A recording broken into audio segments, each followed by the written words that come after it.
Baru-baru ini Otoritas Jasa Keuangan membeberkan data mengejutkan, yaitu penunggak kredit pinjaman online yang ternyata didominasi oleh generasi milenial dan juga Gen Z.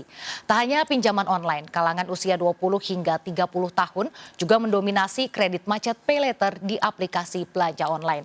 Dan ironisnya, sebagian besar kredit macet ini digunakan untuk belanja kebutuhan sehari-hari dan juga untuk kebutuhan gaya hidup seperti untuk belanja skincare, fashion, lalu juga ada untuk tiket nonton dan sebagainya.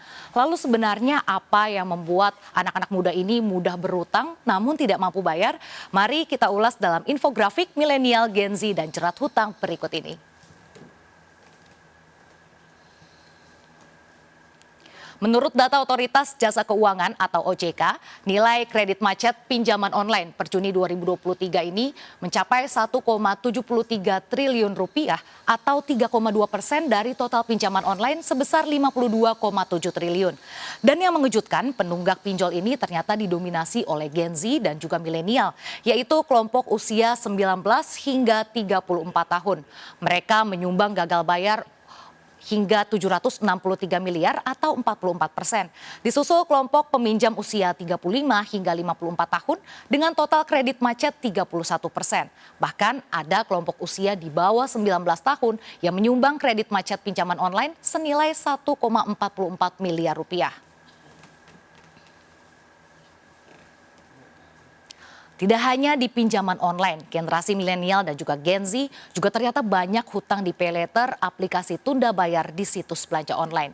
Data PT Pevindo Biro Kredit, total kredit macet pay later per Juni 2023 mencapai 2,15 triliun atau 8,6% dari nilai pay later 25,16 triliun.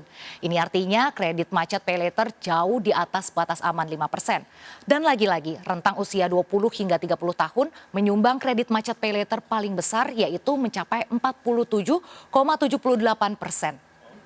Tentu saja fenomena anak muda yang doyan berhutang tapi tidak sanggup bayar jelas meresahkan dan perlu perhatian yang serius. Kondisi tersebut ini tak lepas dari betapa mudahnya mengakses pinjaman online dan juga pay later melalui berbagai sarana digital. Bagi generasi milenial dan juga Gen Z yang lebih melek digital, pinjam uang tidak harus tatap muka karena bisa dilakukan secara online.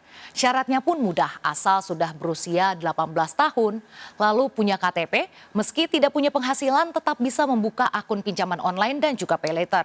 Pay later yang merupakan aplikasi belanja dulu, bayar kemudian, dimanfaatkan untuk belanja kebutuhan gaya hidup seperti fashion, lalu juga ada skincare, beli tiket nonton, hingga pergi untuk berlibur.